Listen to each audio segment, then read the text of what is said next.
This is St. Louis on the Air from St. Louis Public Radio. I'm Elaine Cha.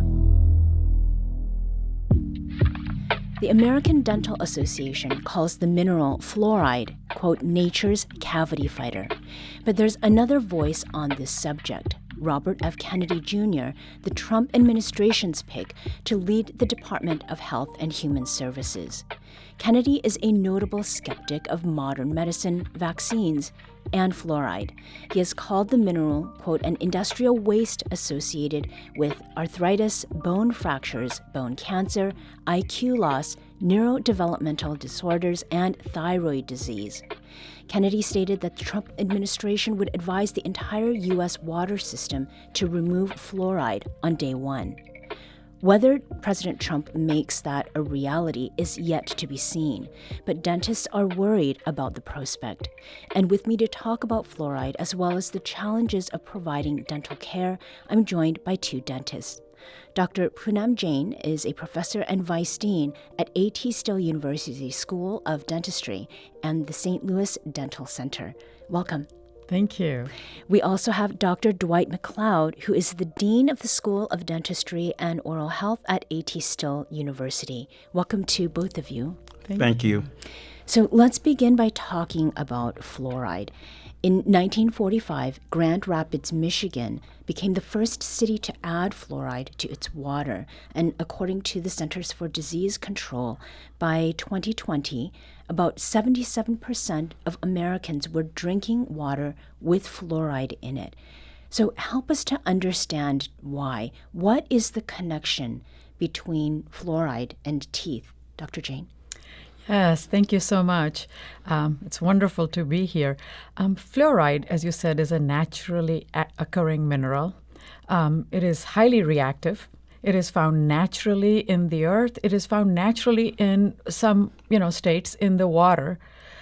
It was noted that those areas where fluoride occurs naturally and children were exposed to fluoride, their teeth appeared to be mottled, had white or brown spots, but they got far fewer cavities than children and adults living in areas without fluoride. Based on these very credible observations, we started fluoridating our waters, as in adding fluoride to the community water systems where it did not occur naturally or did not occur in the amounts that are considered to be cavity fighting. Fluoride helps strengthen the enamel, which is already the hardest substance in the whole human body. Right. And that is the cover on our teeth? Correct. Yes, the white, porcelain glass-like substance that covers the crown of the tooth is enamel. It is the hardest substance in the body. But what fluoride does, well, the chemical makeup of enamel consists of a mineral called hydroxyapatite. When teeth are exposed to fluoride makes fluorapatite.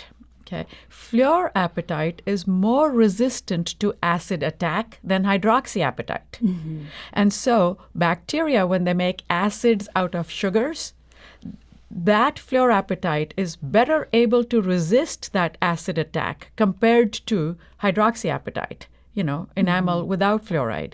So that is the magic of fluoride, the acid resistance that it creates in enamel. Dr. McLeod, we generally, I think, know what cavities are, but how is it that having cavities, how does that affect one's health? Having cavity affects one's health tremendously. It's the major cause of tooth loss in the United States, and of course, it's due to bacteria and the diet of sugary foods and acids. And that breaks down that enamel that Dr. Jain referred to. And so it leads to premature tooth loss. And when that happens, then it affects overall health because then a person is not able to eat the foods that they need to eat to keep them healthy. And also there's a psychological effect, a social effect of not having teeth. It may interfere with how you socialize in public and also the type of work that you may be able to obtain. So it has a wide-ranging effect. And we know that individuals who cannot achieve the goals that they set out to may end up being depressed. Right. So it has a really vast, wide-ranging effect on overall health. And the mouth is really connected to the body. Right. And therefore, these conditions or diseases that occur in the body can have a lasting overall systemic impact or overall health impact. And that is something I think we will be getting more deeply into. But at this point, I would like to invite you to our conversation. Do you have a question about fluoride or perhaps a question about dental health for our two experts in studio today? Give us a call at 314-382-8255. That's 382-TALK. You can also send us an email at talk@stlpr.org. Now, in the introduction, we talked about how fluoride has been in the news, and there has long been skepticism about fluoride. And in some cases, it does get to the level of paranoia when it comes to putting fluoride into the public water system. Is this something that you have encountered in patients or in students, Dr. McLeod? Yes, we have. And I think community water fluoridation is one of the biggest public health achievement in the 20th century, along with vaccination and control of infectious diseases and treatments of infectious diseases. So we have seen the benefit of community water fluoridation, and our students are taught the significant benefits of having fluoride in the water to reduce cavity. Again, if we look at how fluoride is done, there is a safe amount of fluoride in the water, 0.7 parts per million, and that is a designated amount that is very safe. And we have seen that with that amount in the water, that we're able to significantly reduce the prevalence of dental caries or cavities in populations. And so it's one of those great achievements where it's economically feasible, it's equitable, whether you live in a rich or poor neighborhood, you have access to fluoridated water, then you're going to derive the benefits. Dr. Jain, with the students who are coming to learn with you, maybe they are predisposed to believe, right, that the science out there about fluoride, that it holds. But in the work that you have done with people, perhaps in community, have there been questions about fluoridated water or things like toothpaste that have fluoride added to them? Most definitely, yes. And how do you respond to them? Many times, it'll be the parents that'll ask that we not apply fluoride varnish, which is a topical application. You paint it on kids' teeth, and it has been shown to be highly effective in reducing the incidence of dental cavities or caries, right? But yes, there is skepticism, and we've faced that. And in general, we'll honor the wishes of the parents. In general, it is parents who have that concern or young adults, and we'll honor their wishes and not apply fluoride. When it comes to dentifrices or toothpastes, there are only very few on the market that are made without fluoride, very few. But then those toothpastes that are without fluoride are, for those individuals who have skepticism and concern about the application of, topical application of fluoride-containing products on their teeth. Right. So many different dental products are made without fluoride for that reason. Yeah. We have Matthew who's calling from St. Louis with a question about fluoride and how it is delivered to the body. Matthew, welcome to St. Louis on the Air. Yes, thanks for taking my call. I just have a question about the efficacy of applying the concentrated fluoride solution directly to the teeth, as in a dental treatment where you keep it on for 10 minutes or so, and how what are the toxin levels, the safe levels of that as compared to ingesting water with fluoride, which would mean that it's digested and distributed through the body in a different way rather than just a intense topical application. Matthew, thank you so much for calling. Dr. McLeod, Dr. Jain? This is an excellent question, Matthew. The topical application of fluoride versus the systemic ingestion of the same. And if I understand your question correctly, basically you're asking to compare the efficacy of the two modes of delivery, right? Topical versus systemic, as in put it in the water and let people drink the water. The concentrated gels and varnishes that are made with fluoride generally have 0.5% of neutral, sodium fluoride, most of them.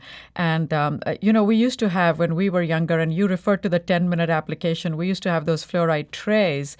We put the foam in and held them in the child's mouth, generally children's mouth, for a while. Right. And Elaine is nodding her head. You it's probably banana remember. flavor or something like that. Yes. Bubblegum flavor. We still have those flavored products, but in general, administered through a very sticky varnish. It's made very sticky, so it stays on the teeth.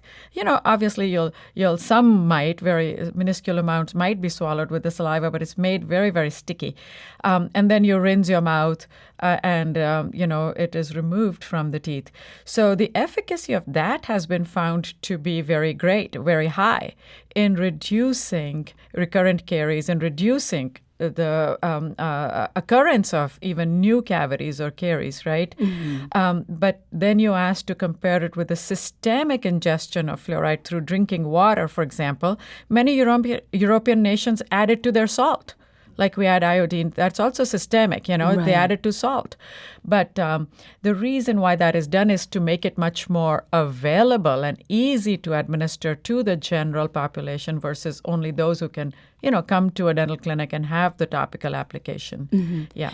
And to the point, Dr. McLeod, that you had made about how people perceive you when you do have a nice set of teeth, we have Keith, who's calling from Park Hills, Missouri. Keith, welcome to St. Louis on the Air. Thanks for taking my call. Sure, go ahead. I'd just like to comment. I grew up in a small Ozark town where our water had fluoride added to it. Years later, I was working in Europe, living and working over there, and was going to the dentist there. And one of the dentists had never seen anyone who had come from a community with fluoride in their water. And he expressed to me how amazed he was with the enamel on my teeth. How did it feel to hear that? And I mean, did you make an association with the way fluoride was delivered where you lived there in that small Ozark town? That was actually his direct question was, did we have fluoridated water in our town? And I said, yes, we did. And he said, I can tell. He said, I've read about this, and this was in the Balkans, so it was kind of a little bit underdeveloped area. Mm-hmm. But he said, he was amazed to see the results firsthand of something he'd only read about in books. Right. Well, thank you for sharing that anecdote with us. We also want to invite you to the conversation, those who are listening today. Do you have a question about fluoride or perhaps a question that has to do with dental health for our two experts? You can give us a call at 314-382-8255. That's 314-382-TALK. And before we go into our brief break, Dr. McLeod, a study in the journal JAMA Pediatrics last week, it raised the temperature, so to speak, on fluoride skepticism. And the study published there found that high fluoride levels in water are associated with lower IQ scores in children. Now, what we should note here is that the study did not look at American water, which has lower fluoride levels than the rest of the world. But nevertheless, it is generating some discussion and criticism. What's your take on this study, Dr. McLeod? I mean, does it raise valid questions about water fluoridation in the United States? Water fluoridation in the United States is very safe. As a matter of fact, the optimal range is 0.6 to 1.0 parts per million, and we settled here at 0.7. And therefore, we have to look at the evidence behind the science. And there are over 3,000 publications that support the evidence and the effectiveness of community water fluoridation. And there are over 100 plus professional organizations that have endorsed using community water fluoridation. Right. So again, the benefits completely outweigh the risk of any concerns. Has been shown to be very safe.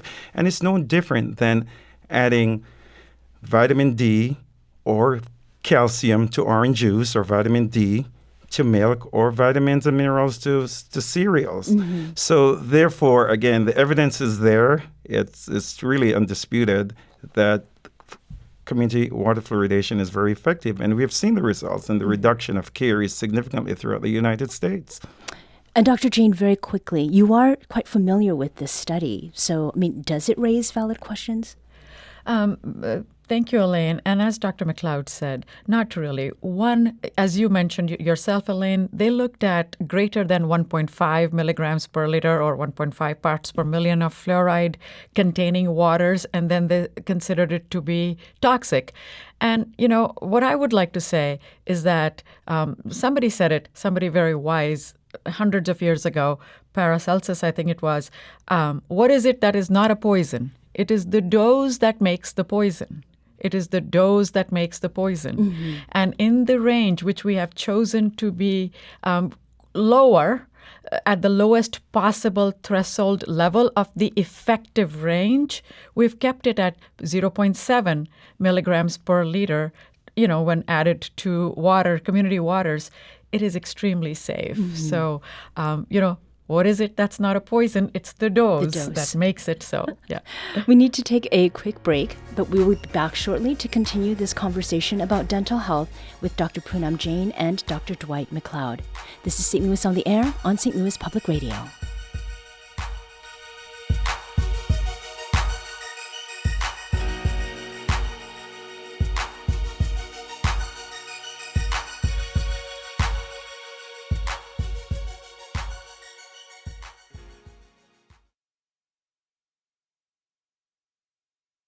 Welcome back.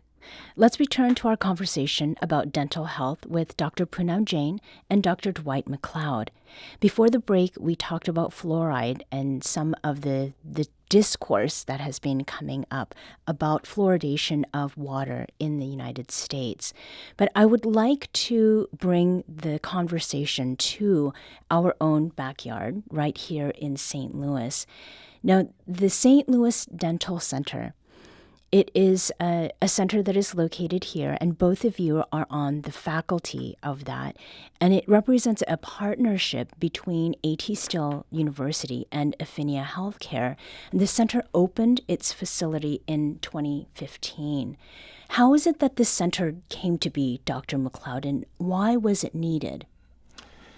The center came to be because of the disparities to access to dental care in the state of Missouri. During the time, we only had UMKC, and that's at the far western end of the state. Right. So with the closure of St. Louis University School of Dentistry and Washington University School of Dentistry in the 90s and St. Louis being in the 70s, there was a vast need for dental care in the state of Missouri, especially on the eastern side. And so ATSU University was very strategic about putting the St. Louis Dental Center in St. Louis, which is designated as an underserved area in Missouri. And through its partnership with Affinia Healthcare, a federally qualified health center that has been in the region for over 160 years, that made sense to bring both entities together to help address the disparities in access to dental care. And since 2015, of course, that's exactly what we have been doing. Right. Is serving our underserved communities. Right. If you can give us some more background, Dr. Jain, on why it is people don't get dental health care, I think it would also help us, to understand what maybe some of the barriers are, or some of the imagined barriers. Perfect. That's an excellent question. And, I'll start my answer by saying one of the major reasons why there is such a problem with accessing dental care for many, a large proportion of Americans and large proportion of citizens of the world is because artificially dentistry has been separated from medicine. It's as if, Dr. McLeod said it some time back, the mouth is part of the body, but artificially the mouth has become separated from the body. Right. Because dentists are a different profession, are different professionals than medical providers, and therefore different insurances come into being. So even if you have medical insurance coverage, you may not have dental. Most don't. And some will not elect to have it because of the high premiums that they have to then pay, thinking we will need a dentist only when we have pain or problems, not recognizing the value of consistent, regular checkups and care. Also, the other huge barrier is that the premiums are high, the co-pays are high. It's not you pay $15 or $30 when you go to a doctor. When you come to a dentist, you might be covering as much as 50%, maybe more than 50% of the entire cost of the procedure. And because dentistry tends to be mostly procedural, costs are high. And the patient has to foot sometimes 50% or greater of the bill. Many other procedures, many policies do not cover. Many policies don't cover some procedures they consider elective, such as placement of implants and so on and so forth. So those are the barriers to getting consistent dental care for many. Dr. McLeod, is there also a role that fear of going to the dentist plays? I mean, there is certainly sticker shock, but what about the way that people think about someone being in your mouth? I completely agree. And of course, that's an intimate space. And there are many patients that are afraid for various reasons. Dental fear is real.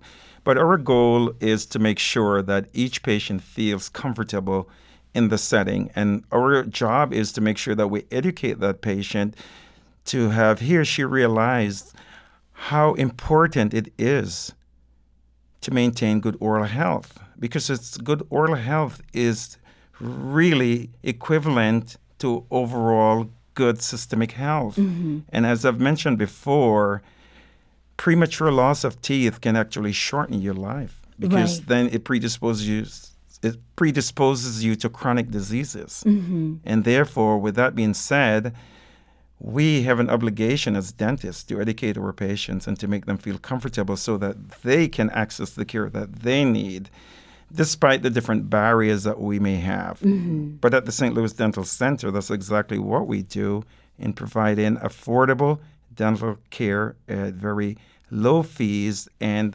also enabling our patients to access urgent care through a walk-in clinic and then being able then to seek comprehensive care in our routine clinic. Right. We do have a caller who has a question about fluoride, and that is Aaron calling with a fluoride in the water question that is hyper local. Aaron, welcome to the show. Oh, hi. Can Hello. you hear me? Yes. Go ahead. Yes. I recently heard that the city of St. Louis had lowered its fluoride level in the water, and that makes me wonder if it was too high.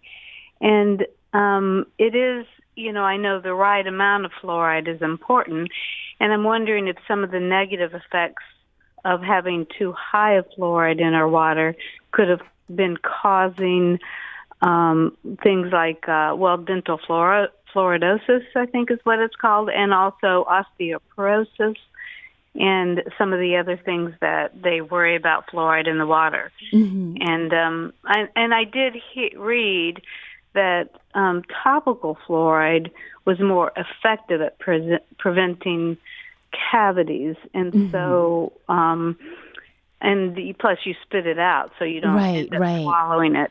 Aaron, Thank you so much for calling. And as context for this, in January 2012, the City of St. Louis Water Division, under the direction of the City of St. Louis Health Department, did reduce the fluoridation goal to 0.6 milligrams per liter. Now, to this question that Aaron had, Dr. Jain, are you aware of that change that was made? And you had spoken about topical applications. Is there sort of a takeaway that you'd like to share there? I'd like to start by saying that the city might have taken its levels down to 0.6, but then down from what? We were again in the very extremely safe range. And get this, it is 0.6 to 1.0 parts per million. So that is less than 1 part in a million parts of water. Mm-hmm. That's the level that is considered to be effective and very safe. But taking it down, further, of course, furthers the safety, but also takes down the cost of fluoridation, right? But the concern, and I really don't have any concern about fluorosis with that level of fluoride, even at the 1.0 part per million level of fluoride, or none at all. Where I have seen fluorosis, it has really been in people coming from other countries where fluoride naturally occurs in amounts that exceed by far 1 part per million. Mm-hmm. The topical versus the systemic application of fluoride question, which is more effective. I mean, we know what I think it is good to go back to the basics, the science. How does fluoride protect teeth against cavities? By making fluorapatite, by getting into the enamel, the hardest coating that surrounds the tooth, and making it more resistant to acid. Now, you can do that by applying fluoride for a few minutes, or you can do that by ingesting it as you swallow water or, even eat a tomato, right, that has been grown, watered with a fluoride-containing water, right? However, which way you expose it, fluoride is going to do the job. The difference is that it is easier to get fluoride to the masses, to the public, if you do indeed add it to a medium such as water or salt. Mm-hmm. So there's, unfortunately, we did not get to everything that we that we had planned today, which simply means that we should have a follow-up conversation, but I'm very grateful for the time that you've shared with us today. Dr. Poonam Jain is professor and vice dean at ATSU University's School of Dentistry and the St. Louis Dental Center, and Dr. Dwight McLeod is dean of the School of Dentistry and Oral Health at ATSU University. Again, thank you to both of you. Thank you for having us. Thank you. It was a pleasure.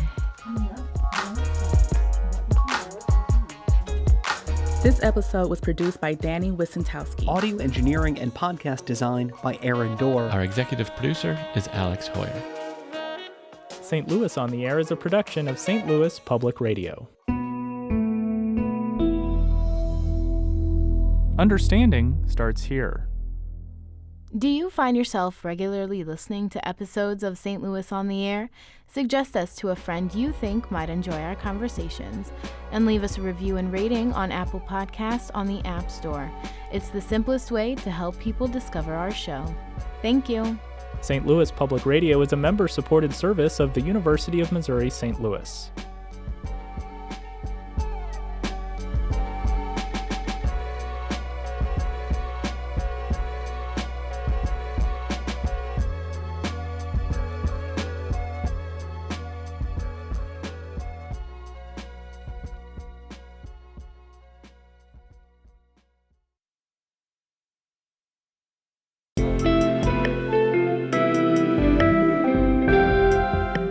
The Gateway brings you the day's news each weekday from around the St. Louis region and the state capitals in Jefferson City. Our schools are accredited.